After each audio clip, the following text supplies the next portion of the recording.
You see me?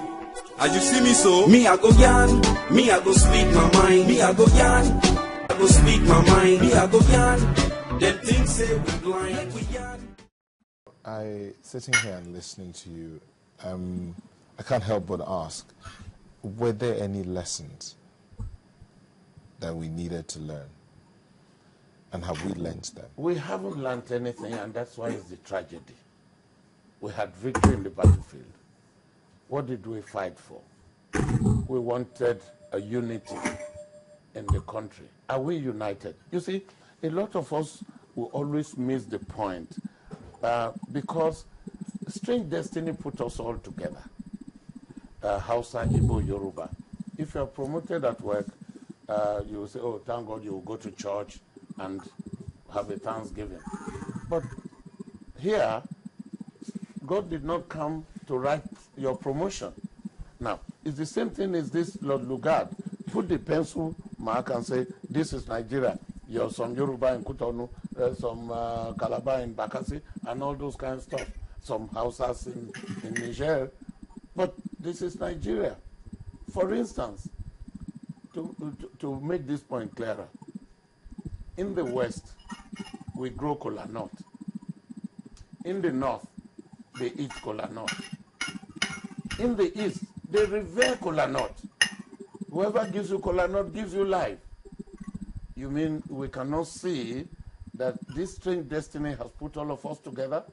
The North tried to go before, they couldn't. The East tried to go before, they couldn't. Can't we see?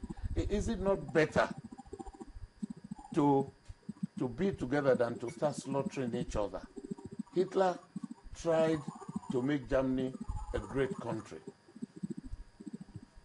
He fought bullets everywhere. Today, that Germany is still a great country with ballots. Is democracy not better than slaughtering each other? You see, we haven't learned anything.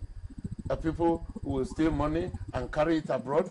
Even the government of my country has its reserve, the country's reserve abroad, earning just 1% as interest, and they would then borrow money at 6%. I thought that was dumb. Then you have oil, you have money. The geopolitics of this country is the best for takeoff anywhere in the world. You have manpower, good manpower. You are the children here. You have money. You have the land. You have oil, and you are importing petrol. I thought that was silly, isn't it? I mean, whichever way you look at it, it does not make sense. You are importing petrol from countries that don't even have oil. You will send, oh, God bless everybody in this country. It's annoying to people like me. Well, I could have died in the war. I didn't die. I am here. And those who are the youth like you, you're lucky you got a job. You look out there and see some of your friends who are classmates had no job. Then you had a C of O, all this land use decree. You have messed up the entire country. You had JAM. Somebody got 10%. He's qualified to be in the university. Somebody got 50%. He's not qualified unless he will get 60%. Okay, the 10% and the 60% are now in the same country, running the mercantile houses, running the government. What did you expect? Something better than we got? No, we haven't learned anything. We need competition. We need true federalism. In those days, there will be TV here in the West in those days, and then the North will go and put TV there, the East will go and put TV there, they put stadium there. Look, you did Nigerian National Sports Festival after Olympics. Again, that was dumb. You should do the National Sports Festival before Olympics. You will select your men from there to go to Olympics. You couldn't get a medal. I'm sure Kutonu got some. I mean, what are we really dumb? Well, you just heard the war veteran. It's really sad when you think about it. It's really, really sad that after 43 years we haven't learned our lessons from the Civil War, and it's like we're back to square one. Like, if you look at his full interview, in which I'll put the link at the description box,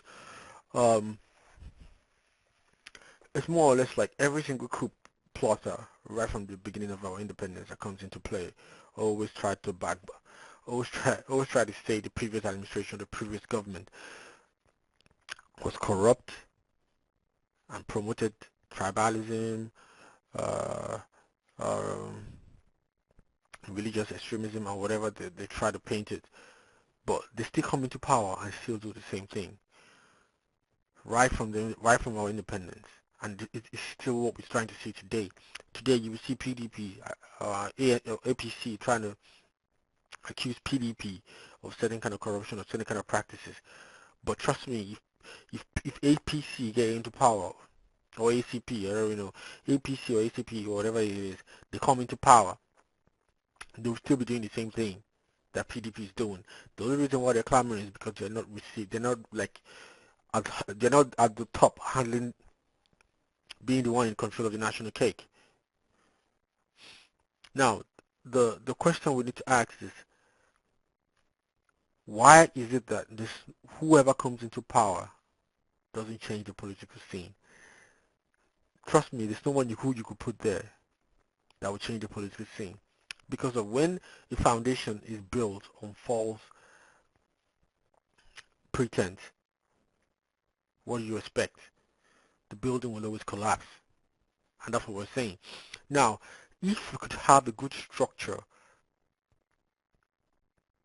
that allows every region to grow and develop at their own pace,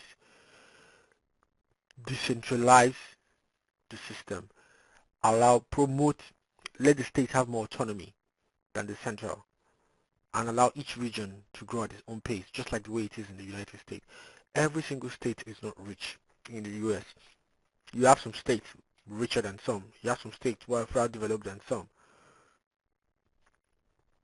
That's what democracy is about, and that's what true practicing true federalism is about. So until we address these issues, and you cannot suppress everyone for that long, where there's injustice, there's no way there won't be uprising. The people will agitate for freedom, and that's just what it is. So until we find a balance to our political situation, until we find that system, and that is true practicing true federalism, that will work for Nigeria, because we're different people. We have different ways we want to do things. You can't force everyone to do one simple thing or grow at the same time. Some people grow faster than the others.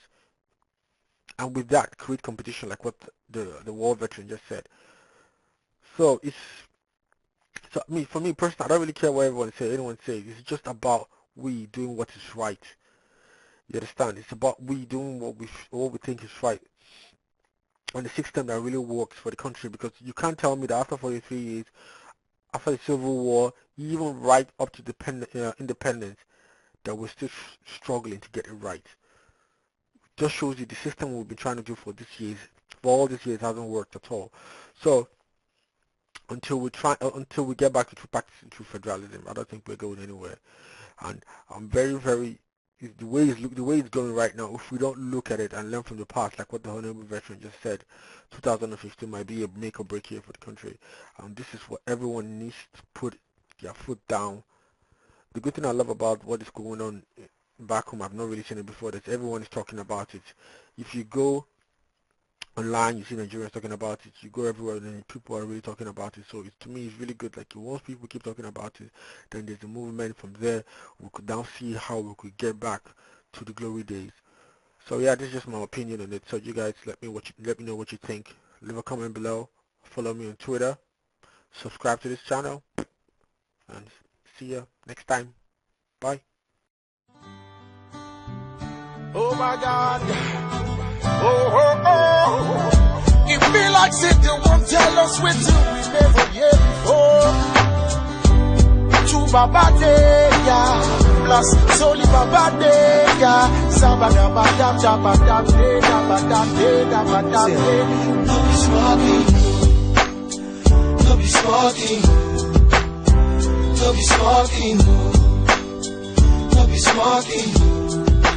I said no be smoking, no be smoking.